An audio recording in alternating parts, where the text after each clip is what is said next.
Okay. Geez. You want it? It's yours, my friend. Sorry for this video to take so long to make. I kinda procrastinated a little playing Roblox. So, sit back and enjoy.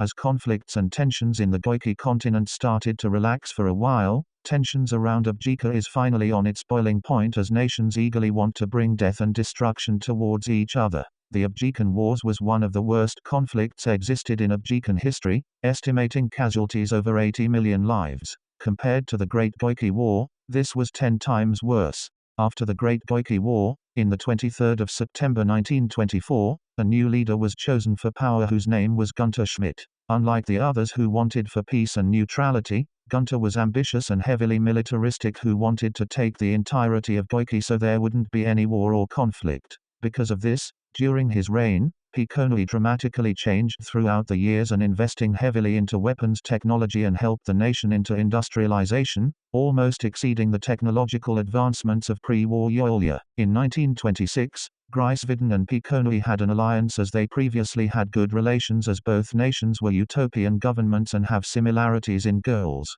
This alliance would later be called the Great Utopian Alliance.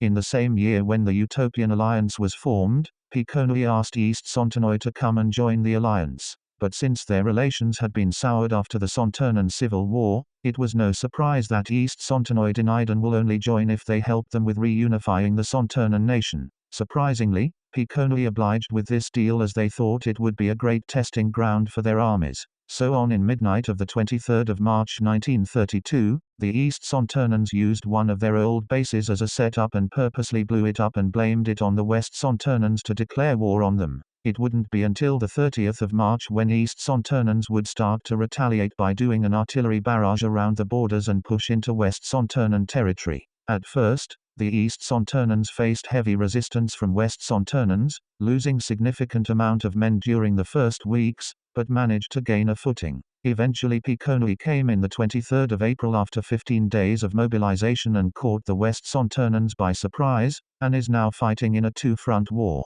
Because of significant pressure from two sides, this weakened West Sonturnans' morale and eventually fell after their capital was taken in the 1st of May. While the first civil war ended in a draw, this time with support, the second only lasted for 2 months, ending in an overwhelming victory for the East Sonturnans. After this, the UCGN was pissed at Peaconeuan for attacking a fellow UCGN member and was kicked out in the 13th of May. But unbeknownst to them, this will be the first stages of the Objeakan War.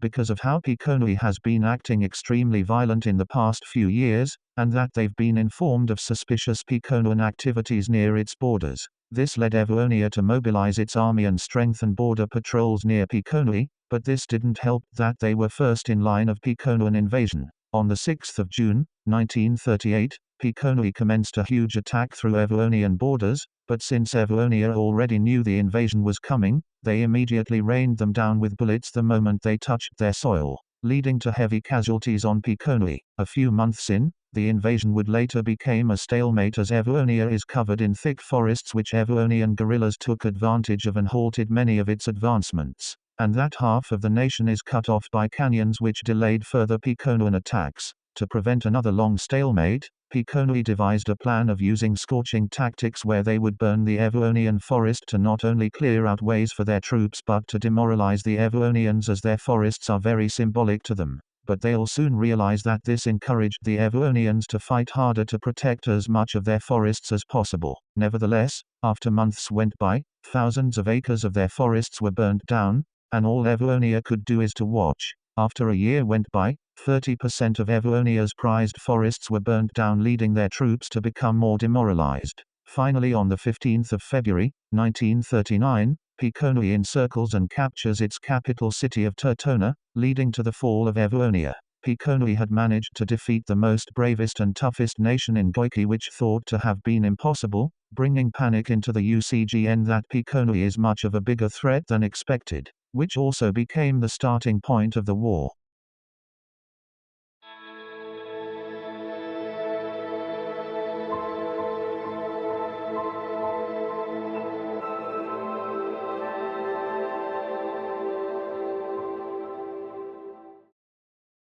On the 17th of June, 1938, few days in Peaconui invading Eveuonia, Grysviden would commence a huge attack on its neighbor, Pudiena. For historical context, Pudiena and Grysviden had a long history of feudal conflict. 4 invasion attempts had been made by Grysviden, one in 1554, one in 1778, one in 1815, and finally one in 1854, each one of them failing every time, with Pudiena believed to be unconquerable, but this would later change during Grysviden's 5th attempt to invade Pudiena. At first, Grysviden used their wave tactics to break through Pudienan lines, but since Pudiena developed fortifications around its borders known as Hugo's Defense, the attack failed miserably, receiving heavy casualties on the first day. To not repeat the same mistakes after hundreds of years, Grysviden experimented with a brand new weapon, chlorine gas. Chlorine is a chemical originally used for industrial and agricultural purposes, but discovered to be deadly if repurposed as a weapon.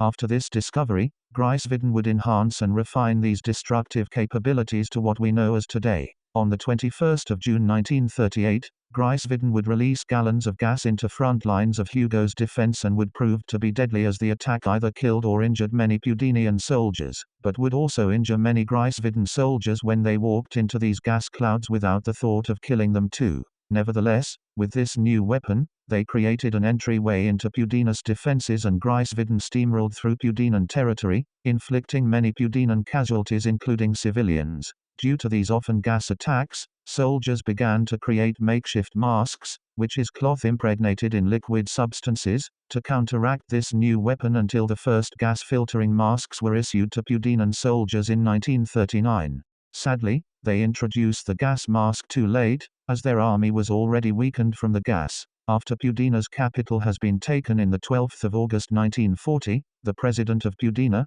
Jean-Jacques, ordered an evacuation of the nation. While many have stayed, 20% of the population attempted to flee Pudiena. Sadly, a quarter of them died by doing so. Finally, on the February of the 2nd, 1941, the last areas of Pudiena have been fully conquered. For the first time, Grysviden has managed to defeat a lasting foe after 1,000 years and finally unifying the Jikali continent.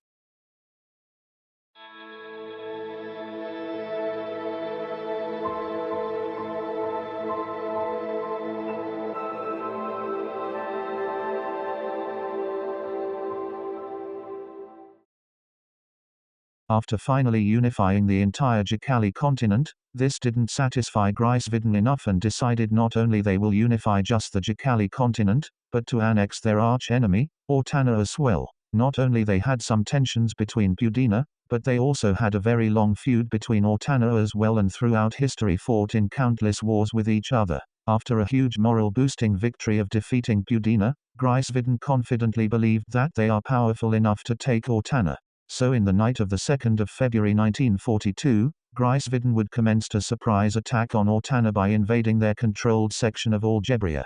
Due to Ortana not stationing a lot of soldiers in South Algebria and are poorly equipped, they would not stand a chance against the endless floods of Grysviden, and it wouldn't be until a week when Ortana would send in reinforcements. Even with reinforcements, Grysviden's devastating gas attacks around South Algebria took out a majority of them due to them not equipped with masks, taking Algebria's capital of Minciso in just 3 weeks and cornering the remaining Ortanish troops in the northern coasts. In desperation, an evacuation attempt by the government has been made to bring the soldiers back by using civilian ships and fishing boats. But this wouldn't stop Grysviden from ruthlessly bombing many of these ships, and only 3/4 of the remaining Ortonish soldiers managed to come back home, and many of their military equipments were ditched, leaving a dent on their war capabilities. With South Algebria taken and officially at war with Ortana, Grysviden commenced endless bombing runs all over Ortana's key towns and cities to lower Ortonish morale further, resulting in many civilian casualties.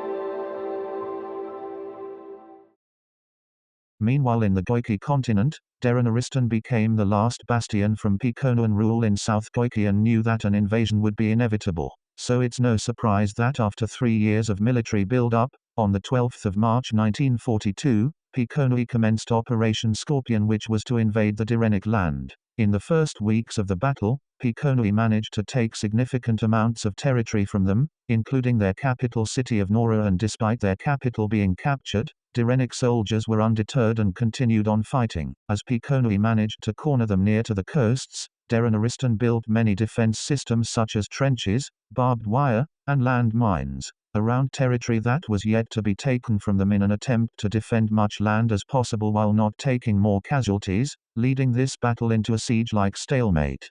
And to prevent Peaconeui from further pushing into the northern parts of Goiki, Brynhila with other UCGN members have been supplying Derenaristan with aid. To stop them from supplying Derenaristan, the Peaconeuan Navy attempted to seize the Goiki Canal from Brynhila in 1943, but proved to be futile as their navy was decimated by the well-organized Brynhilan Navy.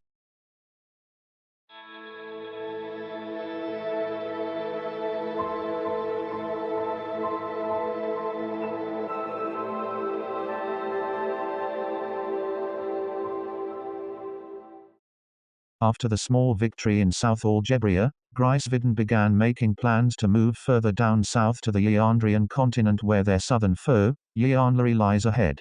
Grysviden would commence this attack on the 16th of April, 1942, and manage to get some success in Yeonleri's grassy areas until they reach Yeonleri's tundra environments, when things start to go downhill. For the entirety of the war, Grysviden has been relying a lot on their chemical weapons for their victories, but as chlorine gas is less effective in the Yeonleri's cold, this forced Grysviden to go into conventional warfare with Yeonleri. Now with chemical weapons out of the question, Grysviden was locked into a painful stalemate where its troops suffered and died from hypothermia due to them not given any effective winter uniforms. Although Yeonleri's military is weak and are few years behind in advancements, even in small squadrons they manage to fend off the Grysvidish attackers with their knowledge of their environment by using both guerrilla warfare and hit-and-run tactics, where they can inflict many Grysvidish casualties while suffering little to no casualties on their sides. Due to the slow advances and critical losses in the Yeonleri Theatre, Grysviden have been using many bombing raids and artillery barrages around Yeonleri's urban centers in hopes of weaken the Yeonleri's people, but during this attack, one of Grysviden's bomber squadrons attacked a Tusamese village, which led to Tusoma declaring war and send its highly trained units into the Yeonleri's front, slowing Grysviden's down even more.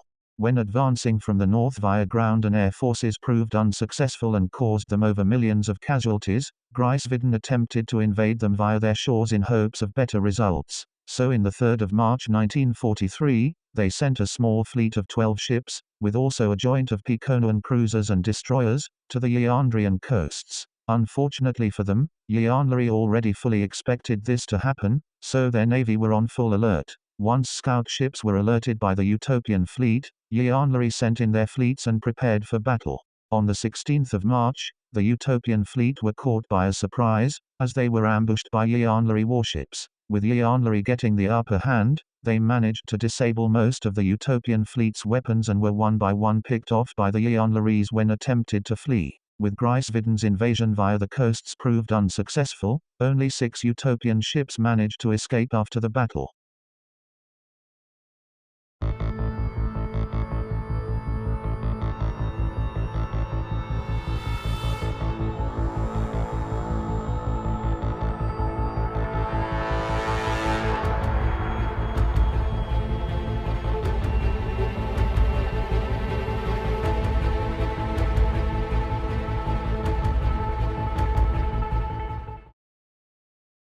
As As Ortana's army has thought to have been weakened, Grysviden had prepared plans to invade the Ortanish mainland itself.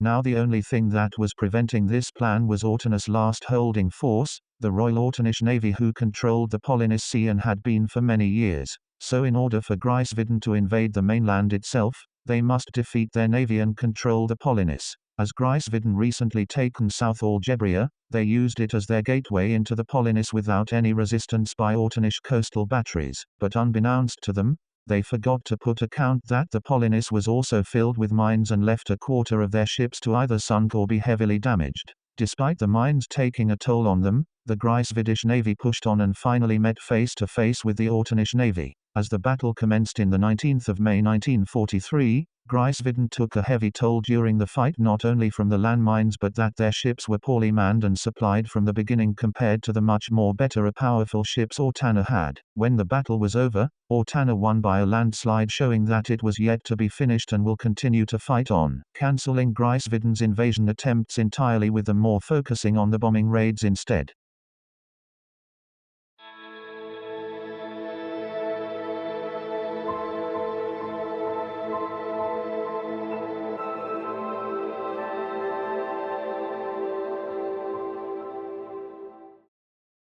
By this time, the Utopian alliance was in a hard stalemate where they were just slowly draining their resources into an almost endless fight. Inamenria, although neutral during the war, were a big supporter of the fight against the Utopian alliance by aiding nations such as the UCGN, Ortana and Yeonleri with weapons, food, medicines, etc., which caused the Utopian alliance distrust for Inamenria to grow bigger, fearing that they might join the war anytime soon, as they were a big superpower in Objeakan. Despite some of their trading vessels were sunk by Utopian countermeasures, it wouldn't be Inamenria's tipping point until the infamous day of February 12, 1945, where Inamenria's president, Michael Pearson, was giving out a speech in Inamenria's capital of Wooshire after his first day of coming into office. Until President Pearson was shot by an assassin hidden in the crowd, who would be later captured after the first fatal shot was fired. President Pearson would later succumb to his wounds hours later in hospital. When they found out that the assassin wasn't just some Grysvidish nationalist, but was actually a part of the Grysvidish security agency, Inamenria was understandably furious about this and would later declare war on the Utopian alliance a day later, forming the United Allies. This incident was the final nail in the coffin that turned luck onto the Allies' side in the conflict.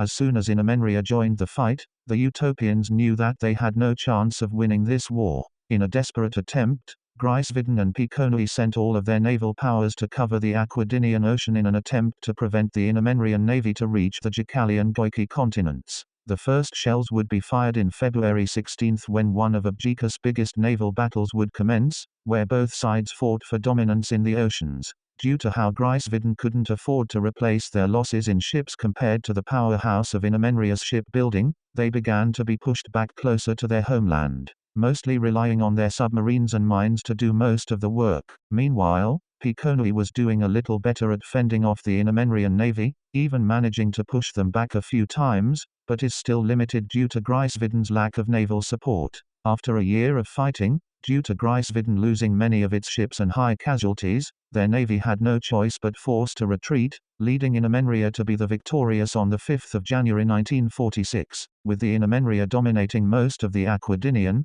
landing preparations were soon made.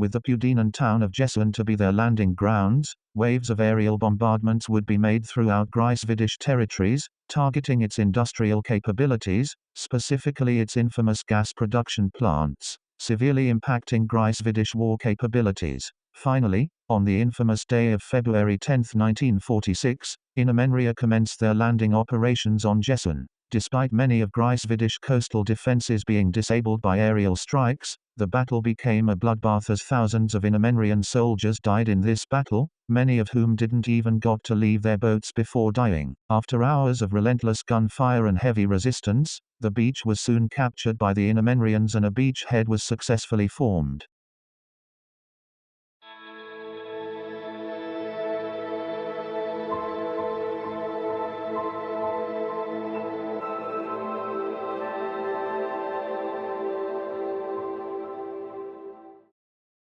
As a beachhead was successfully formed in occupied Pudiena, Invasian troops also landed in North Goiki territories as they were greeted with open arms. With a joint operation between Invasian and UCGN forces formed, they were sent to the non-occupied territories of Derenaristan in February 16, 1946, who were on a verge of breaking. With the force successfully landed, they began to work as they pushed Peaconeuan forces away from Derenaristan. Once it is realized that this opportunity could be seized while Peaconeuan forces were distracted, Eveuonian and loyalist Sonturnan partisans began to rebel throughout the nation, which weakened Peaconeuan's grip on Eveuonia and the Utopians' power in Sonturnan.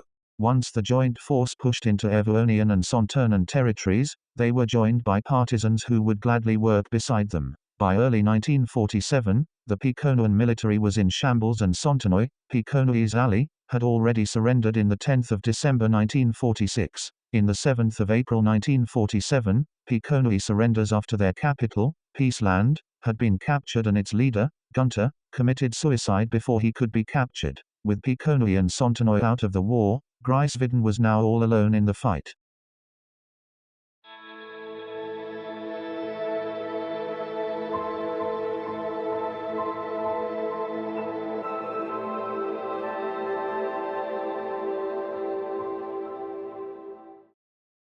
After the successful beachhead formed in Jesuan, Invasian forces began to steamroll through Grysvidish defenses, pushing them further and further away from Pudienan territory. In need of many troops in Pudiena, Grysviden diverted many of their forces fighting in Yeonleri to Pudiena, which allowed Yeonleri forces to push into their territory, leading Grysviden into further hot water. With Pudiena liberated in the 11th of January 1947 and with Ortonish forces landing and retaking South Algebria, Allied forces began to push through Grysvidish territory, slowly encircling them. Without their gas and dwindling manpower, Grysviden had dug trench systems to halt any Allied advancements, turning into a stalemate. Unfortunately for Grysviden, this stalemate wouldn't last due to being undermanned and supply shortages. Yeonleri's forces were the first to break through the stalemate a year later. By the 10th of November 1949, Grysviden's capital of Rytniec was encircled and is where brutal urban combat had occurred, both sides taking considerably heavy losses. Finally, after months of painstaking fightings, on the 19th of May 1950, Grysviden finally surrenders. Nevertheless, fighting still broke out until the 23rd of May, when an unconditional surrender was signed, ending the Objeakan War once and for all.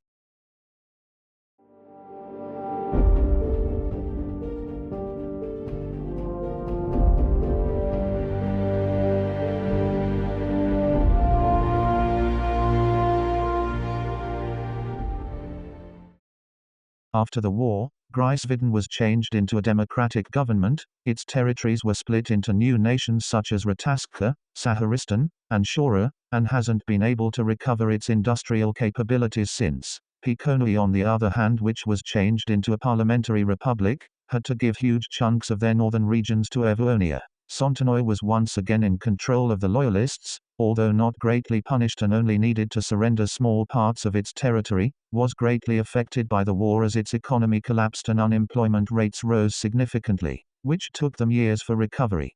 After the war, the United Alliance was reformed into an international organization in the 11th of August 1950, where nations around Objeakan would work together in hopes of prevent a global war from happening again. So there you have it, that's the end of all conflict and peace was once again at last in Objeakan. I sure hope no more wars will happen again. Oh no.